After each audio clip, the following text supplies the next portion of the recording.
Notre nouvelle séance a pour but de vous renforcer dans le domaine de l'optique par des exercices d'application des restitutions. J'espère qu'il sera utile pour vous, Inch'Allah. Donc, chaque partie, on va commencer toujours par faire un petit rappel du cours. Donc, pour le premier cours qu'on a vu, le premier cours, c'était la propagation de la lumière. Alors, c'est quoi la lumière qu'on a dit? On a dit que la lumière se propage dans des milieux transparents et homogènes, d'une façon rectiligne et dans toutes les directions. Les milieux de propagation, il y a trois, comme on a dit dans notre cours. Et il y a les milieux transparents, translucides et opaques. Pour la propagation rectiligne, on a déjà dit qu'il est toujours, la lumière se propage toujours d'une façon rectiligne. Et les faisceaux de lumière, il y a trois aussi, faisceaux parallèles, et faisceaux convergents, et aussi un faisceau divergent. Pour la vitesse de la lumière, on a dit que la vitesse de la lumière a été calculée, scientifiquement bien sûr, elle a été trouvée à environ 300 000 km par heure. Voilà. Et la relation qu'on peut la trouver avec, c'est la D sur T, c'est une relation très utilisée dans le domaine. Et la vitesse de la lumière est notée, symbolisée par C, notée célérité. Voilà. Commençons notre premier exercice. C'est l'exercice presque 10 ans de la lumière. Qu'est-ce qu'il dit? Dans quelle situation l'œil peut-il voir le cube? Donc, on voit bien ici qu'il y a 6 situations. Voilà la lampe qui va diffuser de la lumière sous forme de faisceau parallèle. Le cube est ici et l'œil est ici. Voilà, pour savoir, on doit suivre l'évolution du faisceau lumineux, où il arrive.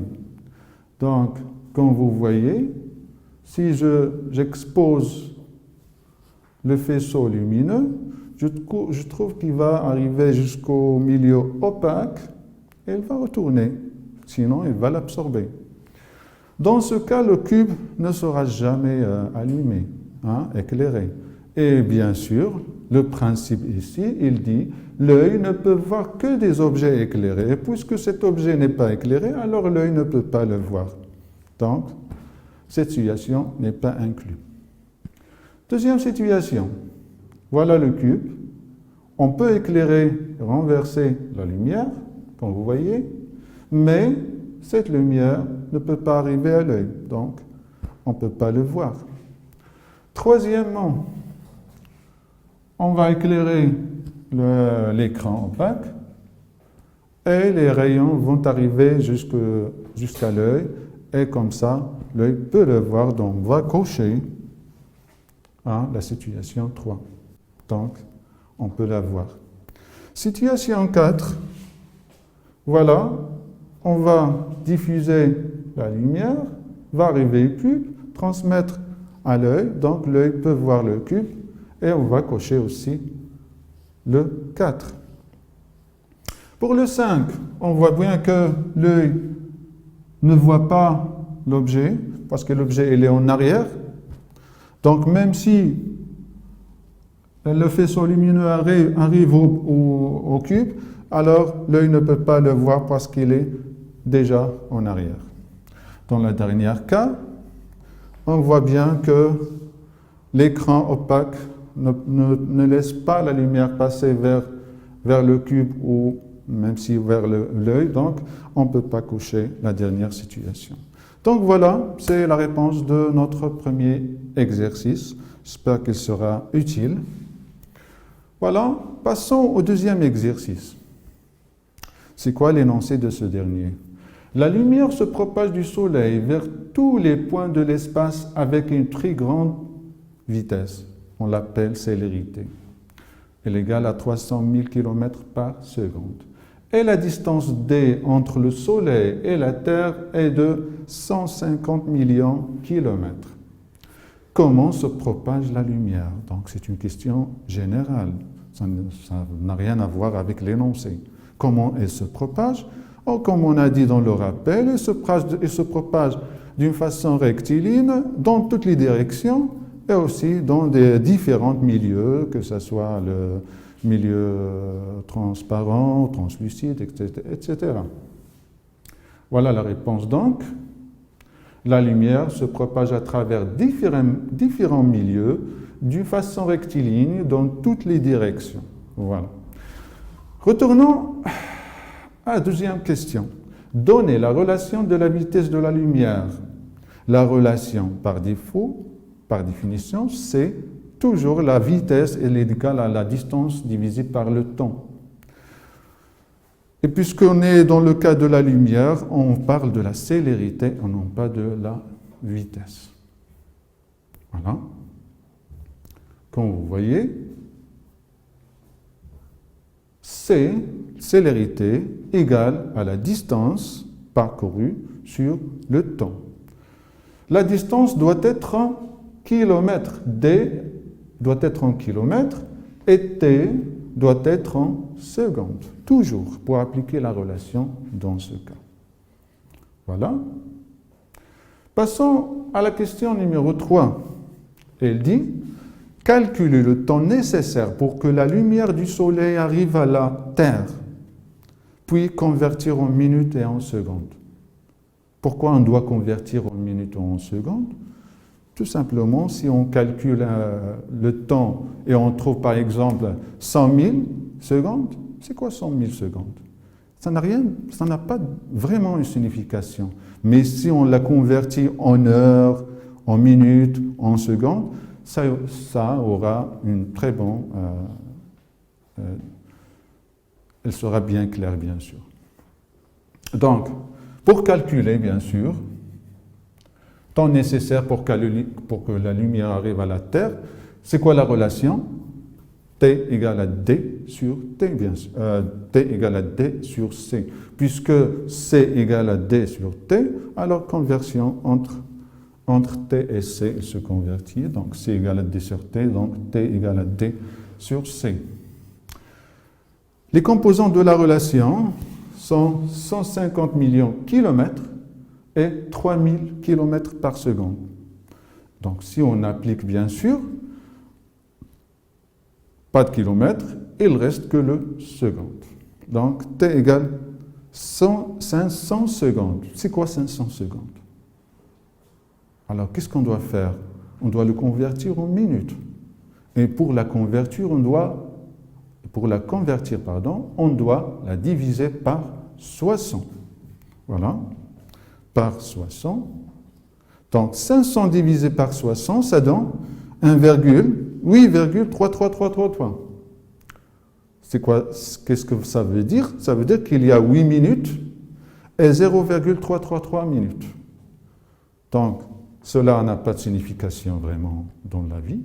Donc, qu'est-ce qu'on doit faire? On doit convertir le 0,33 aux secondes en multipliant par 60. Voilà. Le temps nécessaire, ça doit égaler à 8 minutes et 20 secondes. Donc, on doit attendre 8 minutes 20 secondes pour qu'un rayon lumineux vienne du Soleil et arrive à la Terre. Voilà. Passons au cours concernant la propagation rectiligne de la lumière. Quelles sont ces applications? Dans notre cours, on a vu 3 applications. La première, c'est l'utilisation de la chambre noire. La deuxième, c'est les ombres. Et la troisième, c'est les éclipses. On va voir c'est quoi une chambre noire. C'est tout simplement une chambre. On prend un côté du chambre, on crée un trou. On aura dans ce cas, au milieu bien sûr, on aura dans ce cas un diaphragme. Le trou s'appelle sténopée. Dans la partie opposée de la sténopée, on va créer un milieu translucide et non pas opaque, donc il peut être un papier calque ou autre chose. Et comme ça, on peut former une chambre noire. Quelles sont ces utilisations? Elles sont utilisées pour obtenir l'image d'un objet lumineux, bien sûr. Et on va voir quelles sont les propriétés de l'image qu'on peut avoir. Les ombres, qu'est-ce qu'on a dit concernant les ombres? Pour avoir un ombre, on doit avoir tout d'abord la source lumineuse. Et aussi, on doit mettre en avant, devant la source, un objet qui doit être opaque pour que cet objet nous donne un ombre sur l'écran. Cette ombre dépend de la source. Si on est dans le cas d'une source ponctuelle, on aura dans l'écran un ombre porté.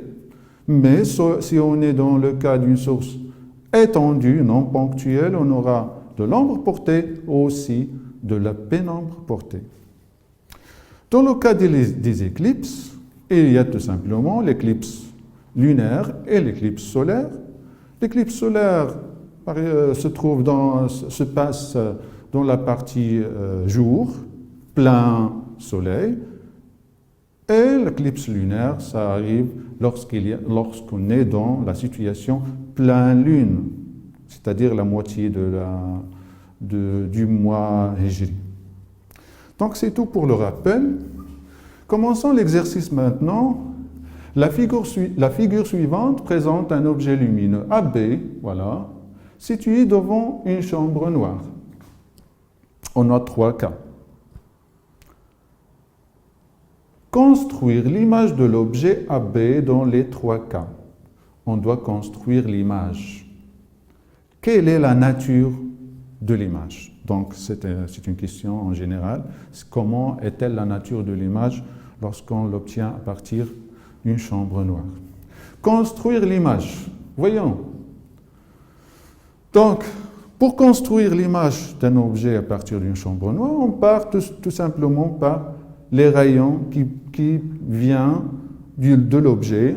On commence par le B, ça passe du trou et ça se forme dans l'écran. C'est l'écran. Et le point A, même chose, le rayon passe à travers et se forme ici. Et on aura l'image A'B'. Voilà. De la même façon, on va trouver l'image dans le cas où la chambre noire est de grande taille, la profondeur est élevée, et aussi dans le cas où la chambre noire est déplacée vers la droite. Voilà la réponse de la première question. Comment est-elle l'image? L'image. Donc l'image, comme vous voyez, elle est renversée. Toujours elle est renversée. Et aussi, la couleur de l'image est la même que celle de l'objet. Elles ont la même couleur. C'est-à-dire toujours, la chambre noire nous donne une image renversée et de même couleur. Voilà. L'image A'B' est renversée et a les mêmes couleurs de l'objet AB. Voilà ce qui concerne la première question. Voilà. 2.1. Comparer la taille de l'image lors du passage de A à B. Lorsqu'on passe de A à B, comment est-elle l'image? Donc, on va voir. Voilà. On a passé de A à B. Voilà l'image A'B'. Voilà l'image A'B'. On voit bien que dans le cas B, l'image est plus grande que celle du cas A. Donc, lorsqu'on a la profondeur est grande, l'image aussi devient grande. Voilà. Alors, je retourne à la question. Comparer la taille de l'image lors du passage. De quoi la taille dépend-elle dans ce cas? Elle dépend de quoi? Hein? Tout simplement, elle dépend de la profondeur de la chambre noire, c'est-à-dire, elle dépend de la distance qui existe entre le diaphragme et l'écran. C'est ça la réponse de cette question. Voilà. La taille de A'B' devient plus grande. Dans ce cas, la taille dépend de la distance entre le diaphragme et l'écran, c'est-à-dire la profondeur de la chambre noire. Même question. Comparer la taille de l'image lors du passage de A à C. Maintenant, on va passer de A à C. Voilà. De A à C. Voilà l'image de A. Voilà l'image pour C. On voit bien que l'image devient plus petite. Pourquoi elle est devenue plus petite? Car, tout simplement, on a déplacé la chambre noire vers la droite, c'est-à-dire on a augmenté la distance qui existe entre l'objet et le diaphragme. Voilà. Alors, comme réponse, la taille de A'B' lors du passage devient plus petite. Dans ce cas, la taille dépend de quoi? De la distance entre le diaphragme et l'objet. Conclusion, plus l'objet est éloigné du diaphragme, plus l'image est petite. Et vice-versa, bien sûr. Dernière question. Non, je dois retourner à la dernière question. Qu'est-ce qui peut affecter la netteté et la clarté de l'image? Une image pour qu'elle soit floue, par exemple. Qui va permettre à l'image d'être floue, n'est pas claire? Tout simplement, c'est le diamètre du diaphragme. Plus le diamètre est grand, alors il va permettre aux rayons lumineux d'entrer en masse, et dans ce cas, l'image doit être superposée dans plusieurs places, et l'image sera floue. Mais elle est bien éclairée, parce qu'il y a beaucoup de rayons qui sont entrés là-dedans. Voilà, donc la netteté et la clarté de l'image dépendent du diamètre du diaphragme. Plus le diamètre du diaphragme est petit, plus l'image est claire et nette. Donc si le diamètre est petit, l'image est claire et nette. Si le diamètre est grand, l'image ne sera pas claire ou nette. Passons à l'exercice 4. Cet exercice correspond aux éclipses bien sûr. On a la question, indiquez le nom de chaque composant sur la figure. Et tout simplement, c'est bien clair. Ce sont des astres c'est la plus grande taille, la plus petite taille et le moyen. Donc, c'est quoi ça? Tout simplement, c'est le Soleil. Elle est la plus grande. Le moyen, c'est la Terre. Et enfin, on a la Lune.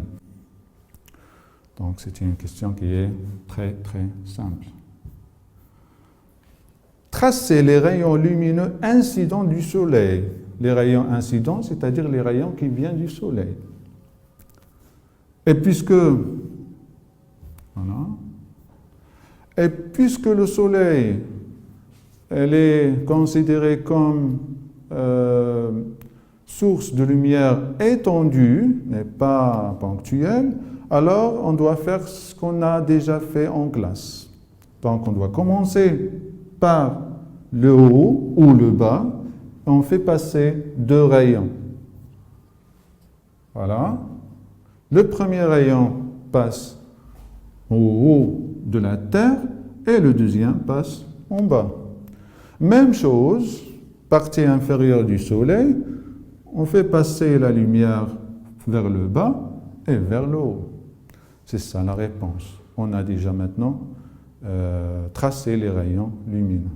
Et on verra bien sûr qu'il y a une zone d'ombre et une zone de pénombre.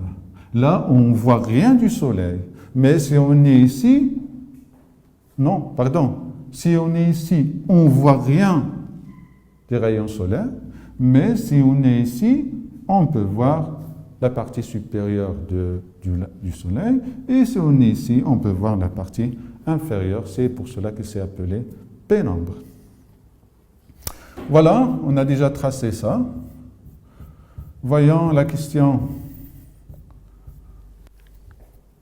3. Est-ce une éclipse lunaire ou solaire?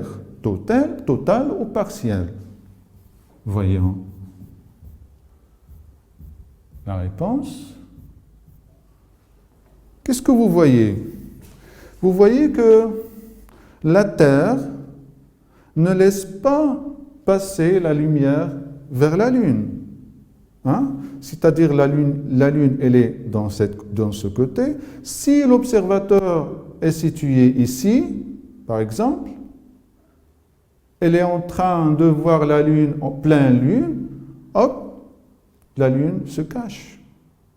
Elle se cache et donc c'est la période de la nuit.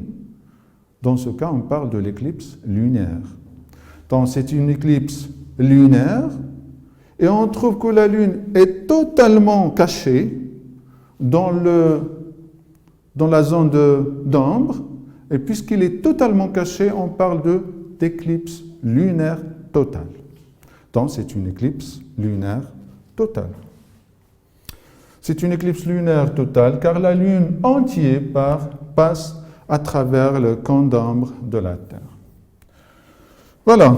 Expliquer le phénomène, bon, c'est tout simplement le phénomène, l'éclipse lunaire se produit quand le Soleil, la Lune et la Terre sont alignés et la Terre se trouve entre eux et la Lune est en phase pleine Lune. Alors, passons à la partie des lentilles. Comme rappel, on va voir c'est quoi les lentilles minces, de quoi elles sont composées, et aussi on va essayer de comprendre les principales propriétés des lentilles convergentes, puisqu'on verra qu'il y a des types de lentilles, mais on va se concentrer sur les lentilles convergentes. Commençons l'exercice 5. Soit deux lentilles convergentes, L1 et L2, de distance focale respectivement 4 cm et 1,6 cm. C'est-à-dire la distance focale de la première est plus grande que celle de la deuxième. Quelle différence existe-t-il entre lentilles convergentes et lentilles divergentes? Donc, pour une lentille convergente, on la dessine, on la forme à partir de deux milieux sphériques. On découpe, l'intersection va me donner une lentille à bord mince. Voilà les bords, ils sont minces. C'est pour cela qu'on l'appelle lentille à bord mince. Et on peut la représenter par les flèches qui sont dirigées vers l'extérieur. Pour l'autre lentille, on découpe et on verra que le bord est épais. Dans ce cas, on l'appelle lentille à bord épais. Et on la représente par ce schéma. Et les flèches sont dirigées vers l'intérieur. C'est une classification géométrique, mais maintenant, comment elle se passe? Donc, si on prend la lentille à bord mince, elle fait converger les rayons, c'est pour cela qu'elle s'est appelée lentille convergente, et celle-ci, elle fait éloigner les rayons, donc on peut l'appeler lentille divergente. On va maintenant calculer la vergence de la lentille L1. La lentille L1, si on rappelle, que sa distance focale était de 4 centimes. On applique la relation, la vergence égale à 1 sur la distance focale. La distance égale à 4 centimes, on doit la convertir en mètres. Voilà, ça donne 0,04 mètres et on fait l'application numérique pour avoir une vergence de 25 dioptries. Et de la même démarche, on va calculer C2, qui est la vergence de la lentille L2. La vergence de la distance focale de la lentille L2,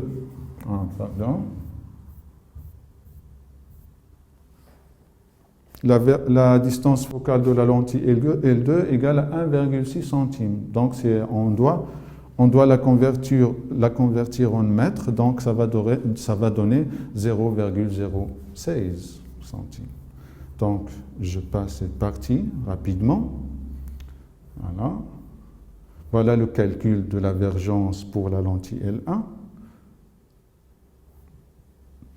On suit la même démarche pour calculer la vergence C2 et on va trouver 62,5 dioptries.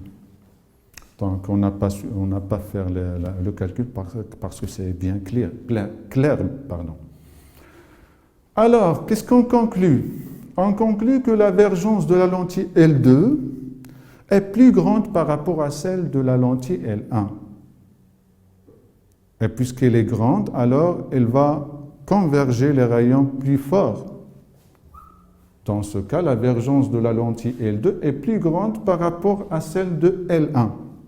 Voilà, on conclut que L2 est plus convergente que L1. Donc, cette partie de l'exercice est très importante pour voir la relation qui existe entre la vergence et la distance focale. En général, la distance focale et la vergence ont une relation inversement proportionnelle. Plus la vergence augmente, plus la distance focale diminue. Et vice-versa. La distance focale augmente, la vergence diminue. Donc on ne peut pas compter la force d'une lentille à partir de la forme, mais on doit la compter à partir de leur vergence. Voilà, c'est tout pour aujourd'hui. On se verra pour la séance prochaine, Inch'Allah.